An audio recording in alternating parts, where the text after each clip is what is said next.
Good morning, Air Nation. This new reality that we're all living in. It's been several weeks since we last spoke. I hope you've enjoyed a time of summer in ways that we never could imagine before. I hope that you've been able to enjoy some time off. This morning I wanted to speak to you about our re-entry plan.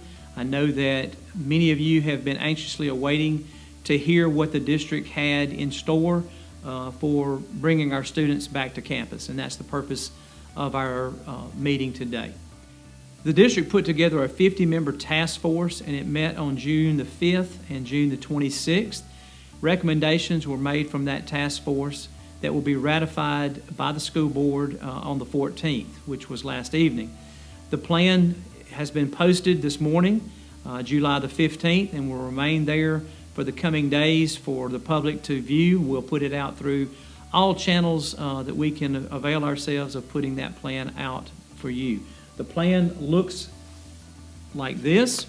So parents, if you look at our website and see this is the plan for you to look at. There's also a more detailed bulleted form of the plan that is available to you as well if you want to go down into more minutia as you look at it.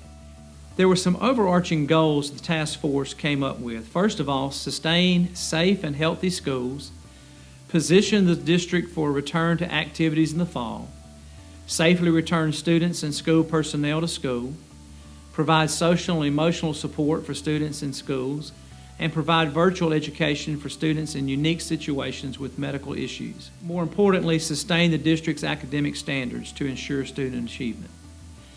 The task force conducted a survey of parents and teachers over a 2-week period in June with over 3,000 responses from parents and 300 teachers.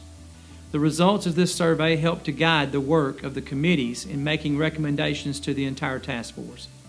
The completed plan consists of the following.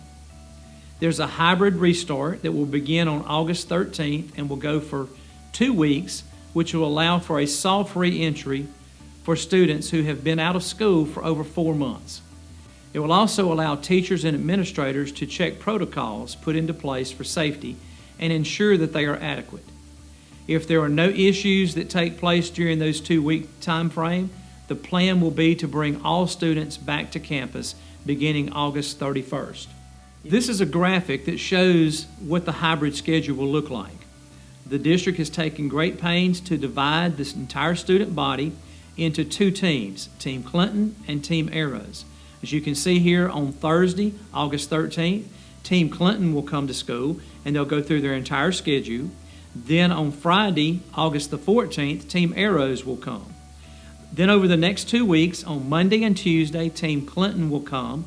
On Wednesday, no students will come to school, and deep cleaning will take place as well as professional development for teachers. And then on Thursday and Friday, Team Arrows will come.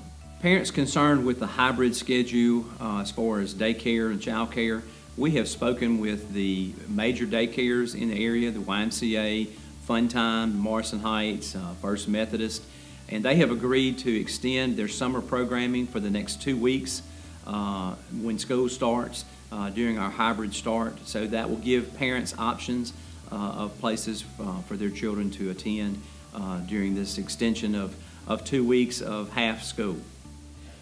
If there are no issues that surface during this 2-week time frame, the plan will be to bring all students back to campus beginning Monday, August the 31st. There will also be an option for students to remain virtual if there's medical documentation that is provided for the student or another family member. A form has been placed on the district's website to be downloaded and completed. It looks like this. And in it, we're asking some very simple questions of you as a parent. First of all, providing medical documentation. We're asking if you have adequate internet service at your home that will allow your student to be a virtual student.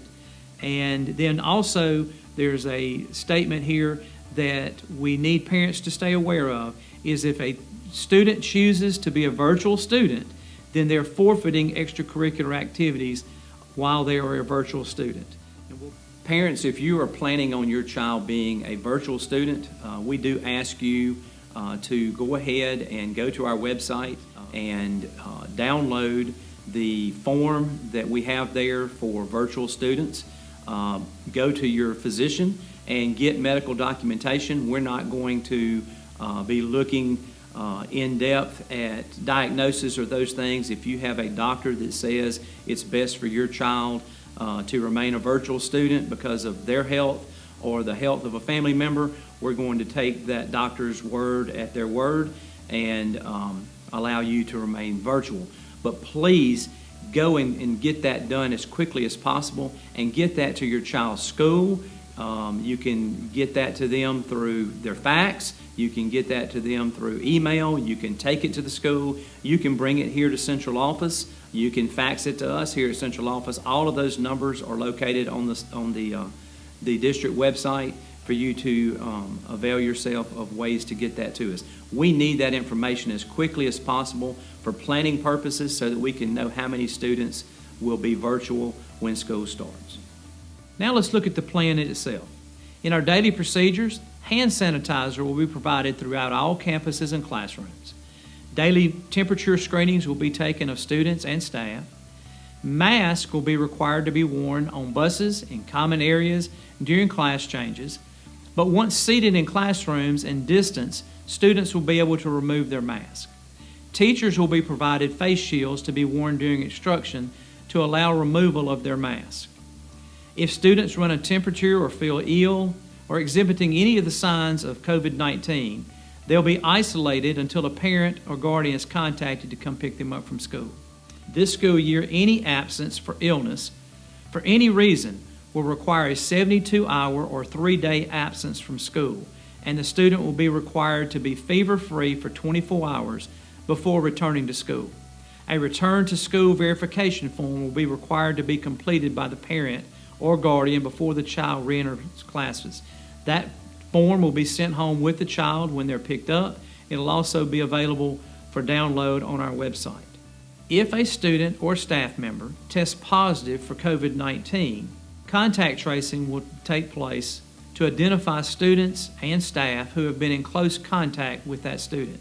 Close contact will be defined as being closer than 6 feet for a 15-minute or longer duration without wearing a mask.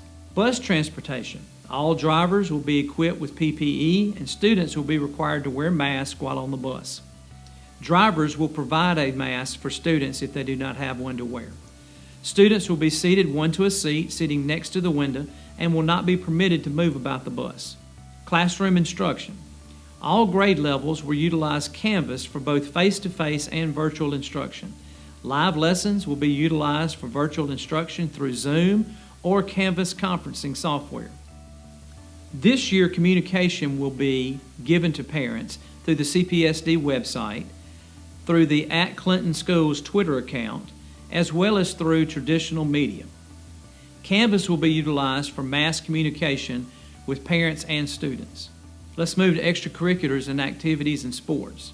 CPSD will follow the Mississippi High School Activities Association recommendations for events and competitions.